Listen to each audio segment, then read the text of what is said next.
फिर ना आए, तेरा कर्म ही है ओम जो नमो संग भगवते तेरे ही वासुदेवाय। जाए। ओम नमः शिवाय। जिसे पुकारे वो पहुंचे। धर्म की महिमा एवं अधर्म की गति का निरूपण तथा अन्नदान का महात्म्य।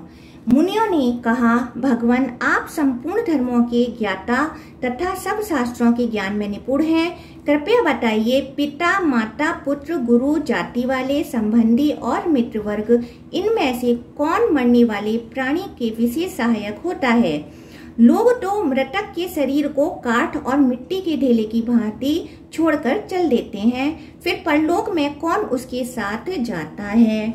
व्यास जी बोले, विप्रवरों, प्राणी अकेला ही जन्म लेता, अकेला ही मरता, अकेला ही दुर्गम संकटों को पार करता और अकेला ही दुर्गति में पड़ता है। पिता, माता, भ्राता, पुत्र, गुरु, जाति वाले, संबंधी तथा मित्र वर्ग, इनमें से कोई भी मरने वाले के साथ नहीं देता। घर के लोग मृत व्यक्ति के शरीर को काठ और मिट्टी के ढेले की भांति त्याग देते और 2 घड़ी रोकर उससे मुंह मोड़कर चले जाते हैं। वह सब लोग तो त्याग देते हैं, किंतु धर्म उसका त्याग नहीं करता। वह अकेला ही जीव के साथ जाता है, अतः धर्म ही सच्चा सहायक है। इसलिए मनुष्यों को सदा धर्म का सेवन करना चाहिए। धर्म युक्त प्राणी उत्तम स्वर्ग गति को प्राप्त होता है। इसी प्रकार अधर्म युक्त मानव नरक में पड़ता है, अतः विद्वान पुरुष पाप से प्राप्त होने वाले धन में अनुराग न रखें। एकमात्र धर्म ही मनुष्यों का सहायक बताया गया है। बहुत से शास्त्रों का ज्ञाता मनुष्य भी लोभ, मोह, घृणा अथवा भय से मोहित होकर दूसरे के लिए न करने योग्य कार्य भी कर डालता है। धर्म, अर्थ और काम तीनों ही इस जीवन के फल हैं। अधर्म त्याग पूर्वक इन तीनों की प्राप्ति करनी चाहिए।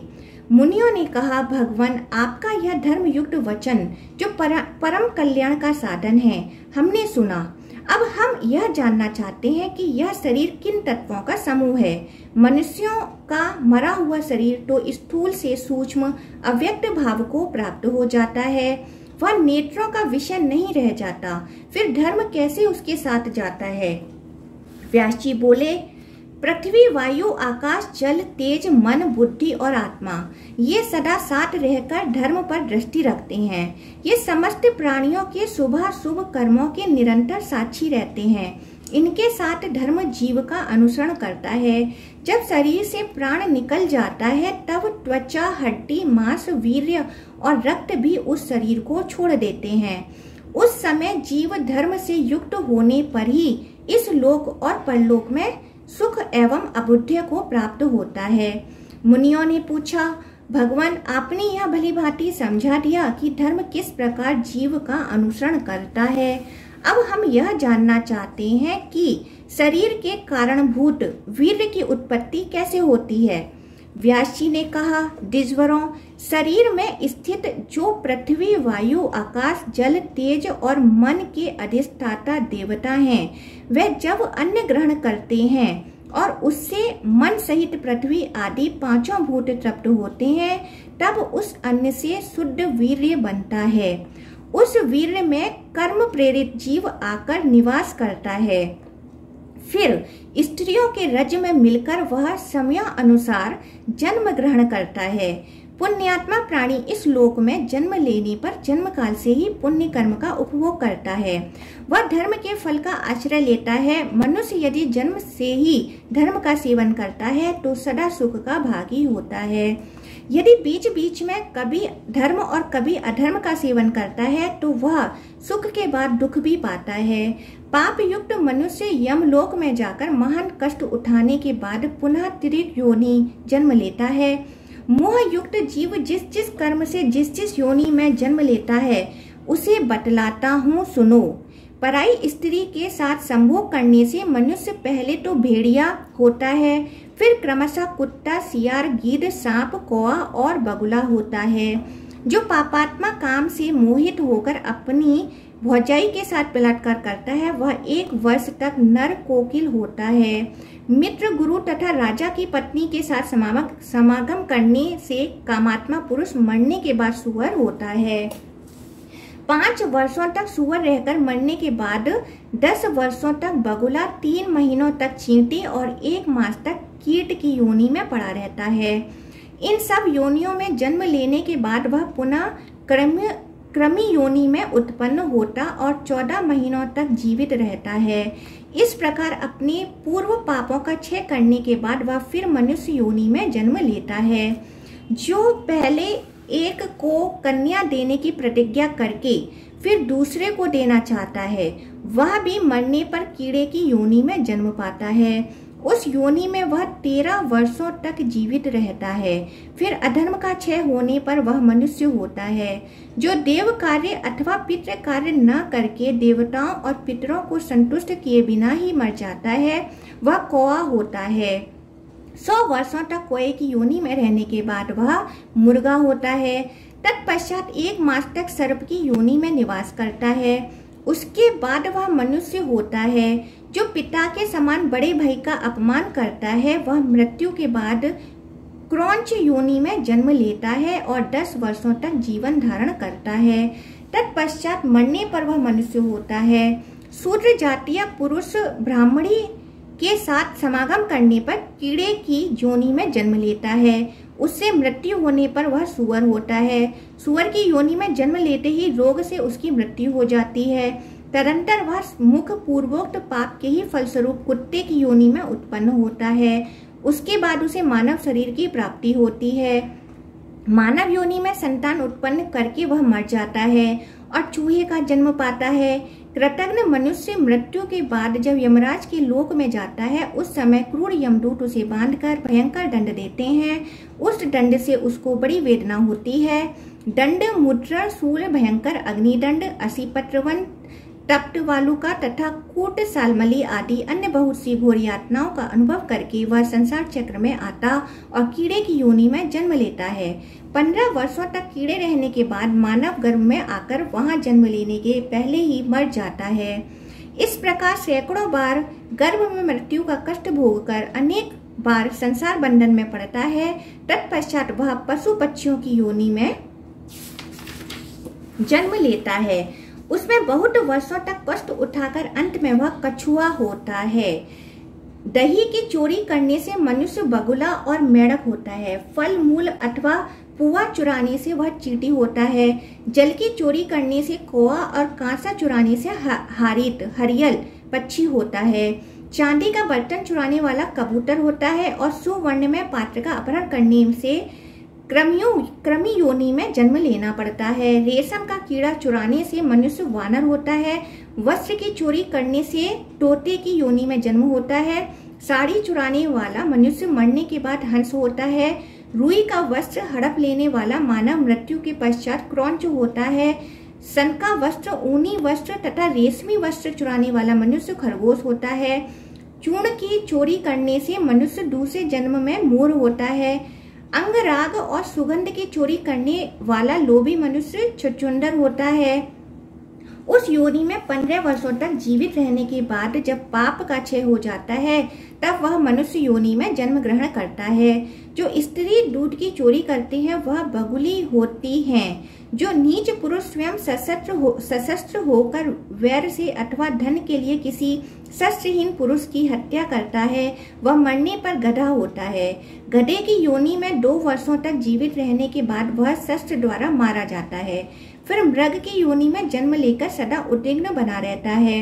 मृग योनि में 1 वर्ष बीतने पर वह बाण का निशाना बन जाता है। फिर मछली की योनि में जन्म ले वह जाल में फंसा लिया जाता है। 4 महीने बीतने पर वह शिकारी कुत्ते के रूप में जन्म लेता है। 10 वर्षों तक कुत्ता रहकर 5 वर्षों तक व्याघ्र की योनि में रहता है। फिर काल क्रम से पापों का क्षय होने पर मनुष्य योनि में जन्म ग्रहण करता है। जो मनुष्य खली मिश्रित अन्न का अपहरण करता है वह भयंकर चूहा होता है। उसका रंग नेवले जैसा भूरा होता है। वह पापात्मा प्रतिदिन मनुष्यों को डसता रहता है। घी की चोरी करने वाला दुर्बुद्धि मानव कौआ और बगुला होता है। नमक चुराने से चिरिका का नामक पक्षी होना पड़ता है। जो मनुष्य विश्वास पूर्वक रखी हुई धरोहर को हड़प लेता है वह मृत्यु के बाद मछली की योनि में जन्म लेता है। उसके पश्चात मृत्यु होने पर फिर मनुष्य होता है। मानव योनि में भी उसकी आयु बहुत ही थोड़ी होती है। ब्राह्मणों मनुष्य पाप करके तिर्यक योनि में जाता है, जहाँ उसे धर्म का कुछ भी ज्ञान नहीं रहता। जो मनुष्य पाप करके व्रतों द्वारा उसका प्रायश्चित करते हैं, वह सुख और दुख दोनों से युक्त होते हैं। लोभ मोह से युक्त पापचारी मनुष्य निश्चित ही म्लेच्छ योनि में जन्म लेते हैं। जो लोग जन्म से ही पाप का परित्याग करते हैं, वे निरोग, रूपवान और धनी होते हैं। स्त्रियां भी ऊपर बताए हुए अनुसार कर्म करने से पाप की भागिनी होती हैं और पाप योनि में पड़े हुए पूर्वोक्त पापियों की ही पत्नी बनती हैं। द्विजवरों, चोरी के प्राय सभी दोष बता दिए गए। यहाँ जो कुछ कहा गया है वह बहुत संक्षिप्त है। फिर कभी कथा वार्ता का अवसर आने पर तुम लोग इस विषय को विस्तार पूर्वक सुन सकते हो। पूर्व काल में देवऋषियों की सभा में उनके प्रश्न अनुसार ब्रह्मा जी ने जो कुछ कहा था वह सब मैंने तुम लोगों को बतलाया है। ये सब बातें सुनकर तुम धर्म के अनुष्ठान में मन लगाओ। मुनि बोले, ब्राह्मण, आपने अधर्म की गति का निरूपण किया। अब हम धर्म की गति सुनना चाहते हैं। किस कर्म के अनुष्ठान से मनुष्य की सद्गति होती है? व्यास जी ने कहा, ब्राह्मणों, जो मोहवश अधर्म का अनुष्ठान कर लेने पर उसके लिए पुनः सच्चे हृदय से पश्चाताप करता और मन को एकाग्र रखता है, वह पाप का सेवन नहीं करता। ज्यों ज्यों मनुष्य का मन पाप कर्म की निंदा करता है, त्यों त्यों उसका शरीर उस अधर्म से दूर होता जाता है। यदि धर्मवादी ब्राह्मणों के सामने अपना पाप कह दिया जाए तो वह उस पाप जनित अपराध से शीघ्र मुक्त हो जाता है। मनुष्य जैसे जैसे अपने अधर्म की बात बारंबार प्रकट करता है, वैसे वह एकाग्रचित्त होकर अधर्म को छोड़ता जाता है। जैसे सांप कैंचुल छोड़ता है, उसी प्रकार वह पहले के अनुभव किए हुए पापों का त्याग करता है। एकाग्रचित्त होकर ब्राह्मण को नाना प्रकार के दान दे। जो मन को ध्यान में लगाता है वह उत्तम गति को प्राप्त करता है। ब्राह्मणों, अब मैं दान का फल बतलाता हूँ। सब दानों में अन्न दान को श्रेष्ठ बतलाया गया है। धर्म की इच्छा रखने वाले मनुष्य को चाहिए कि वह सरलता पूर्वक सब प्रकार के अन्नों का दान करे। अन्न ही मनुष्यों का जीवन है, उसी से जीव जंतुओं की उत्पत्ति होती है। अन्न में ही संपूर्ण लोग प्रतिष्ठित है, अतः अन्न को श्रेष्ठ बताया जाता है। देवता, ऋषि, पितर और मनुष्य अन्न की ही प्रशंसा करते हैं, क्योंकि अन्नदान से मनुष्य स्वर्गलोक को प्राप्त होता है। स्वाध्यायशील ब्राह्मणों के लिए न्यायोपर्जित उत्तम अन्न का प्रसन्न चित्त से दान करना चाहिए। जिसके प्रसन्न चित्त से दिए हुए अन्न को 10 ब्राह्मण भोजन कर लेते हैं, वह कभी पशु पक्षी आदि की योनि में नहीं पड़ता। सदा पापों में संलग्न रहने वाला मनुष्य भी यदि 10,000 ब्राह्मणों को भोजन करा दे तो वह अधर्म से मुक्त हो जाता है। वेदों का अध्ययन करने वाला ब्राह्मण भिक्षा से अन्न ले आकर यदि किसी स्वाध्यायशील ब्राह्मण को दान कर दे तो वह संसार में सुख और समृद्धि का भागी होता है।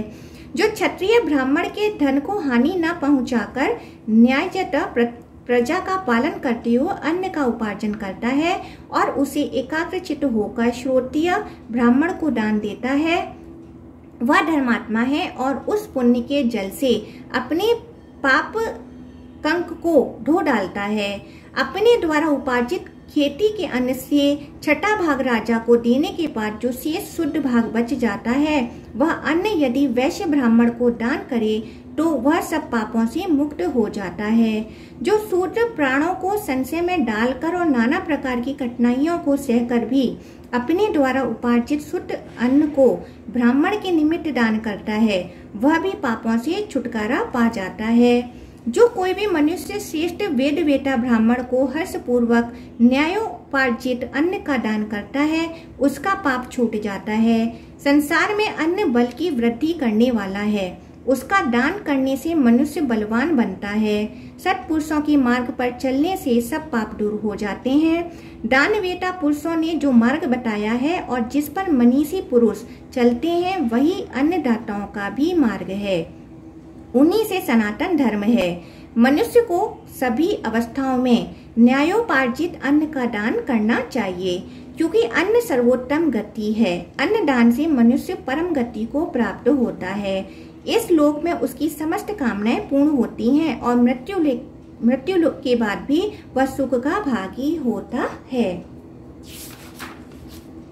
अतः इस प्रकार पुण्यवान मनुष्य पापों से मुक्त होता है।